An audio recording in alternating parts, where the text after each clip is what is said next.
Bismillahirrahmanirrahim. Assalamualaikum warahmatullahi wabarakatuh. Saya Sarkila, mahasiswa Universitas Pamulang, Fakultas Keguruan dan Ilmu Pendidikan, Program Studi Pendidikan Ekonomi. Saya di sini akan mengupas sedikit pelajaran IPS kelas 7 yang berjudul aktivitas manusia dalam memenuhi kebutuhan. Sebelum itu kita terangkan manusia adalah makhluk ekonomi atau homo economicus, karena manusia selalu ingin memenuhi kebutuhan, tentu saja dengan cara yang rasional sehingga dapat mencapai kesejahteraannya.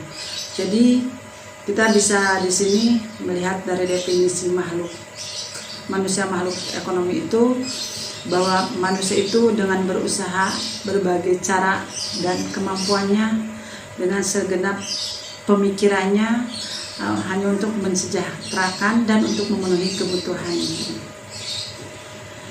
Masalah ekonomi muncul karena adanya kebutuhan manusia yang tidak terbatas, sedangkan alat pemuas kebutuhan yang berupa barang dan jasa terbatas adanya. Ketidakseimbangan atau kebutuhan antara ketersediaan alat pemuas kebutuhan itu disebut kelangkaan. Definisi kelangkaan adalah suatu keadaan di mana kebutuhan manusia yang tidak terbatas dihadapkan pada alat pemuas kebutuhan yang terbatas.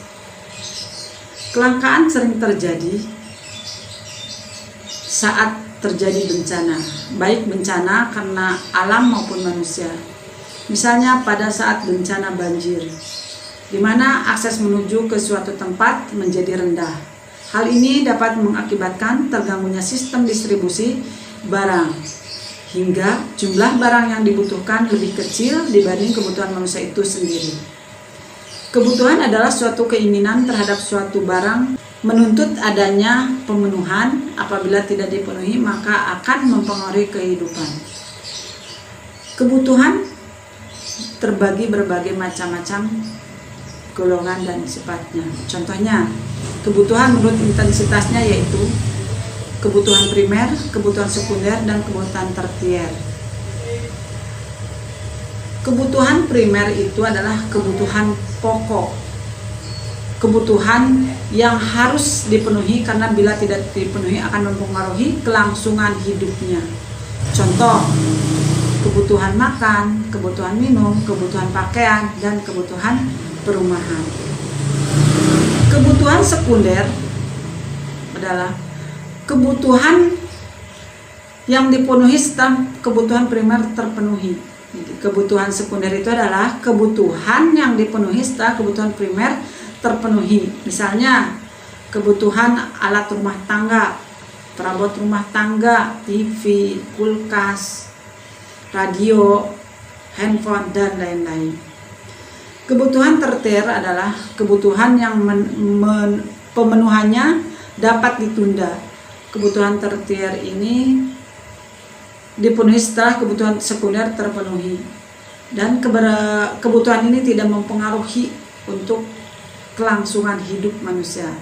Contohnya, kebutuhan tersier ini adalah perhiasan, mobil mewah, rumah mewah, kapal persiar, dan lain-lain. Kebutuhan menurut sifatnya yaitu kebutuhan jasmani dan rohani. Kebutuhan jasmani itu kebutuhan manusia yang saat ini harus dipenuhi. Contohnya makan, minum, obat. Kebutuhan rohani adalah kebutuhan yang sifatnya secara kebatinan. Di antaranya ketenangan, kepuasan, dan lain-lain. Kebutuhan menurut waktu pemenuhannya yaitu kebutuhan sekarang dan kebutuhan yang akan datang. Kebutuhan sekarang itu kebutuhan yang nggak bisa ditunda dan harus dilakukan saat ini. Contohnya, jika lapar harus makan, jika haus harus minum. Kebutuhan yang akan datang itu kebutuhan yang bisa ditunda keberadaannya, jadi tidak mendesak. Kebutuhan menurut subjek yaitu kebutuhan individu dan kebutuhan kelompok. Kebutuhan individu yaitu kebutuhan yang dirasakan oleh dirinya sendiri, contohnya makan, minum, pakaian, dan lain-lain. Agar seluruh kebutuhan kita dapat terpenuhi secara adil sesuai urutan kebutuhan, maka kita harus menyusun skala prioritas dari kebutuhan yang tadi kita sebutkan satu persatu. Kebutuhan seseorang sangat dipengaruhi oleh status sosial, jenis kelamin, tempat tinggal, pendapatan, dan lain-lain. Macam-macam alat pemuas kebutuhan yang dapat dilihat dari wujudnya, cara memperolehnya, tujuan penggunaannya, hubungan dengan barang lain, dan proses pembuatannya. Macam-macam barang menurut cara memperolehnya antara lain barang ekonomis, barang bebas, dan barang ilit. Barang ekonomis adalah barang yang jumlahnya terbatas sehingga untuk mendapatkannya dibutuhkan pengorbanan seperti biaya, tenaga, dan waktu. Contoh barang ekonomi yaitu sepatu, alat sekolah, alat rumah tangga, dan lain-lain. Barang bebas, barang yang jumlahnya melebihi kebutuhan manusia sehingga untuk mendapatkannya tidak diperlukan pengorbanan. Misalnya udara yang di dalamnya terdapat berbagai macam unsur. Namun demikian pada saat seseorang terserang sakit sesak napas, bagian dari udara yang berupa oksigen yang semula merupakan barang bebas akan berubah menjadi barang ekonomis. Barang ilit yaitu barang yang jumlahnya berlebihan sehingga harus dikurangi. Contohnya api dan air. Api dan air pada kondisi normal dapat digolongkan sebagai barang bebas. Namun saat jumlahnya melebihi seperti air pada saat terjadi banjir maupun api saat terjadi kebakaran, maka air dan api akan menjadi barang ilit karena jumlahnya berlebihan. Macam-macam barang, alat memenuhi kebutuhan hubungan dengan barang lain dibedakan menjadi barang substitusi dan barang komplementer. Suatu barang disebut barang substitusi apabila dapat saling menggantikan. Contohnya mobil dan motor, gelas dan cangkir. Sedangkan barang komplementer apabila fungsinya saling melengkapi. Misalnya sepatu dan kaos kaki, buku dengan pensil, sepeda motor dengan bensin. Kita lanjutkan ke tindakan ekonomi. Tindakan ekonomi adalah tindakan manusia dalam memenuhi kebutuhan untuk mencapai kemakmuran. Tindakan ekonomi manusia tersebut didorong oleh motif ekonomi. Motif ekonomi adalah alasan atau keinginan yang mendorong manusia untuk melakukan kegiatan ekonomi.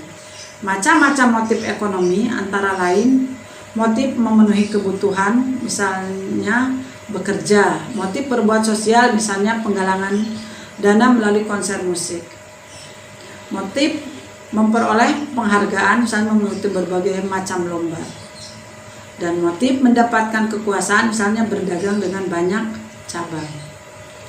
Tindakan ekonomi yang didorong oleh motif ekonomi harus berpedoman pada prinsip ekonomi.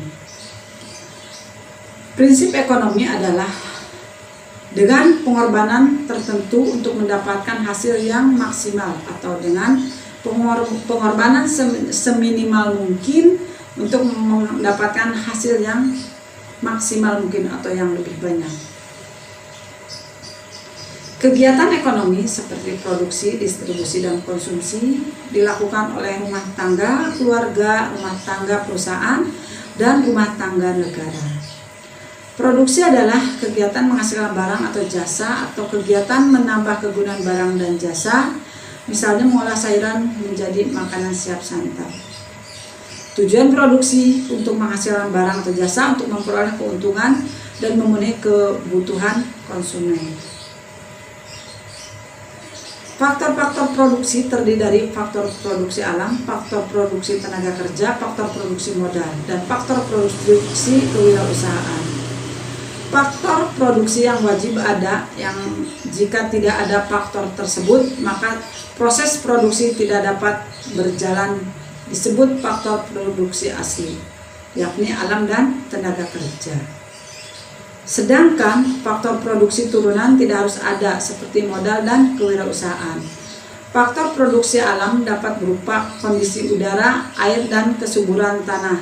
Selain itu, juga sumber daya alam yang ada di sekitar kita seperti pasir, batu, hasil pertanian, hasil perkebunan, hasil laut, dan lain-lain.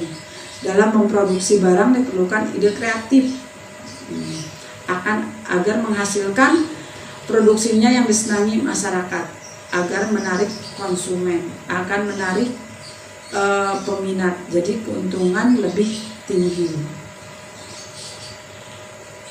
Distribusi adalah kegiatan menyalurkan barang dari produsen ke konsumen.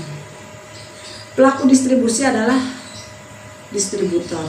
Sistem distribusi yaitu ada 3. 1. Distribusi langsung, contohnya atau tanpa perantara, contohnya pedagang sate.